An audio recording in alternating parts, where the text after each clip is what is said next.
Selamat berjumpa kembali dalam layanan audio Sahabat Seperjalanan. Hari ini adalah hari Sabtu 18 Januari 2025. Tema renungan saat teduh kita dengan judul Hukum atas Kejahatan. Firman Tuhan terambil dalam Yeremia 52 ayat 27 sampai dengan ayat yang ke-28. Lalu Raja Babel menyuruh membunuh mereka di Riblah di tanah Hamat. Demikianlah orang Yehuda diangkut ke dalam pembuangan dari tanahnya.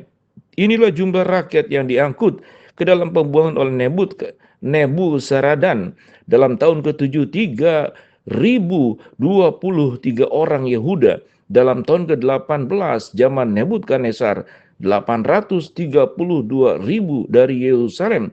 Dalam ayat ke-30, dalam tahun ke-23 zaman Nebukadnezar, diangkut ke dalam pembuangan oleh Nebuzaradan, kepala pasukan pengawal 745 jiwa. Orang Yehuda seluruhnya berjumlah 4.600 jiwa. Mari kita berdoa. Bapa dalam surga, kami ingin belajar bahwa setiap kejahatan itu akan menghadapi hukum yang berasal dari Allah. Biarlah hidup kami menjadi hidup dalam kebaikan. Dalam nama Tuhan Yesus kami berdoa, amin. Shalom sahabat perjalanan yang dikasihi Tuhan, hukum atas kejahatan. Memang ada sebuah pertanyaan, mengapa Tuhan izinkan bangsa Israel itu kemudian diambil, diangkut, dipindahkan ke dalam kerajaan Babel oleh raja-raja Babel? Menjadi sebuah pertanyaan.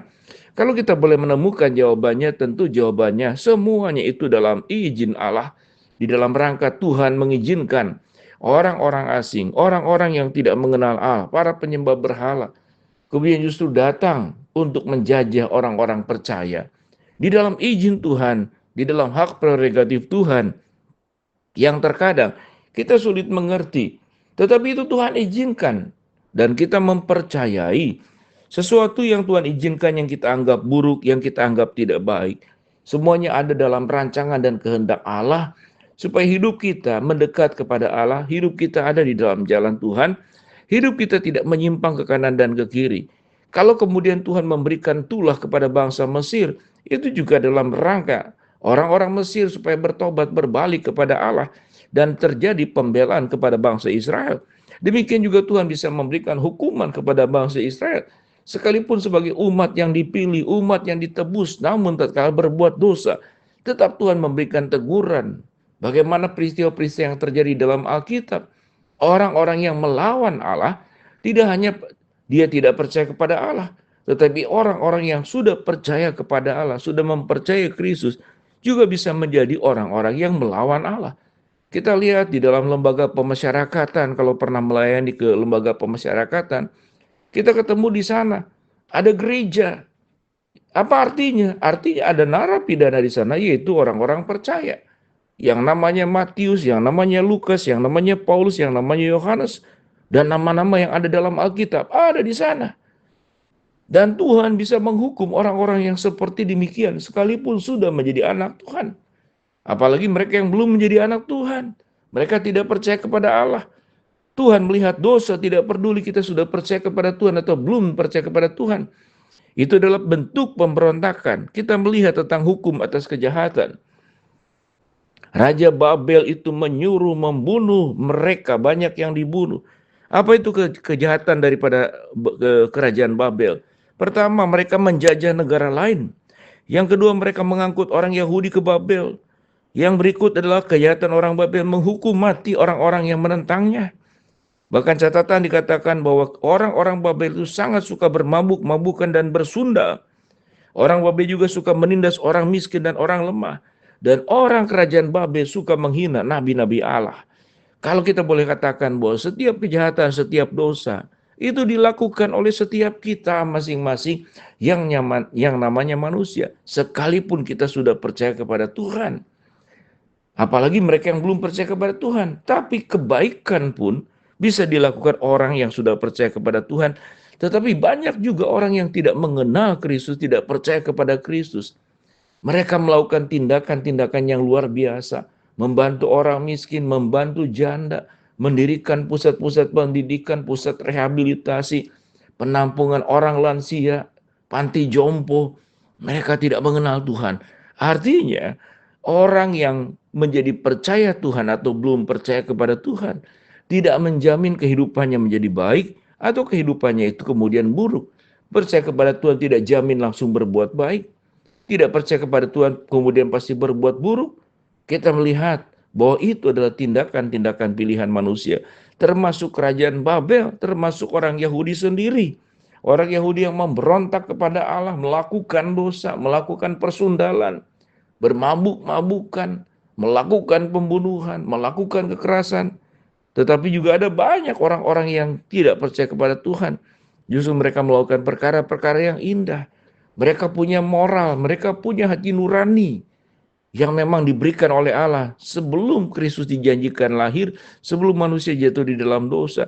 Setiap orang diciptakan menurut gambar dan rupa Allah, baik yang sudah percaya kepada Kristus maupun belum. Tetapi di dalam pilihan perbuatan baik, itu adalah pilihan keputusan pribadi masing-masing, keputusan kelompoknya masing-masing. Setiap orang yang akan dihukum, yang percaya kepada Tuhan, yang tidak percaya kepada Tuhan, semua satu hari kelak nanti akan menghadapi pengadilan Allah, akan menghadapi Sang Pemberi kehidupan yang akan menuntut pertanggungjawaban kita, sehingga setiap kejahatan itu pasti ada hukumnya. Tetapi apakah Tuhan menggunakan hukumnya itu sejauh mana? Itu adalah hak prerogatifnya Tuhan. Mungkin Tuhan bisa hukum orang, mungkin Tuhan juga bisa mengampuni orang lain. Itu haknya Tuhan. Dan itu sebuah misteri yang kita tidak bisa pahami. Tetapi yang jelas pelanggaran, penolakan, melawan Allah itu berhadapan dengan hukum. Tetapi tatkala pertobatan, air mata, kesadaran, keinginan berubah, itu adalah dekat dengan pengampunan Tuhan. Dan satu hal yang dijanjikan oleh Allah, kalau kita berserah kepada Tuhan, Tuhan janjikan perkara-perkara yang indah. Bahkan dalam kitab Keluaran pasal 20, orang yang menghormati orang tuanya akan dijanjikan panjang umur dan akan kemudian makmur di negeri yang Tuhan berikan. Kita tahu dengan jelas bahwa kebaikan bersumber dari Allah yang harus kita lakukan. Kejahatan itu bersumber dari iblis dan juga pilihan keputusan kita yang kita melakukannya. Kalau kita sebagai anak-anak Allah, penyembah-penyembah Allah, biarlah kita penuh dengan hukum yang itu adalah hukum kasih, bukan hukum kejahatan. Menjadi sebuah pilihan, apa kita hidup melakukan hukum kasih atau kita akan melakukan kejahatan dan satu hari kelak nanti akan dihukum. Bentuk kejahatan bisa berbeda-beda. Kalau sebagai anak-anak Tuhan yang sudah menerima kasih, kemurahan, kemudian juga keselamatan, penebusan, bila kita menjadi anak-anak Tuhan yang hidup dalam kebenaran, jangan seperti raja-raja Babel yang berbuat keburukan, jangan juga seperti bangsa Israel tatkala mereka melawan Tuhan, membuat berhala dari lembu emas, meninggalkan Allah, bertanya kepada mempercayai nabi-nabi palsu, melawan Tuhan.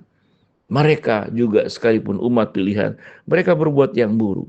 Kalau Allah yang kita sembah adalah Allah yang baik, Allah yang indah, Allah yang agung, jangan berbuat kejahatan dalam bentuk apapun juga. Sehingga Tuhan dimuliakan lewat hidup kita, Tuhan dimasyurkan lewat hidup kita, dan hidup kita menjadi benar karena pimpinan dan pertolongan Tuhan. Ingat, setiap kejahatan akan berhadapan dengan hukum, khususnya hukumnya Allah. Kita berdoa. Bapa dalam surga, terima kasih buat kebenaran firman Allah yang sudah kami pelajari. Biarlah kami hidup dalam kasih dan berbuat kebaikan, tidak berbuat kejahatan yang akhirnya akan berhadapan dengan hukuman Tuhan. Hamba berdoa yang sakit Tuhan jamah sembuhkan, yang sedang menghadapi masalah Tuhan bukakan jalan, yang sedang berdoa mengharapkan sesuatu Tuhan kabulkan dengan cara dan waktunya Tuhan. Dalam nama Tuhan Yesus kami berdoa. Amin.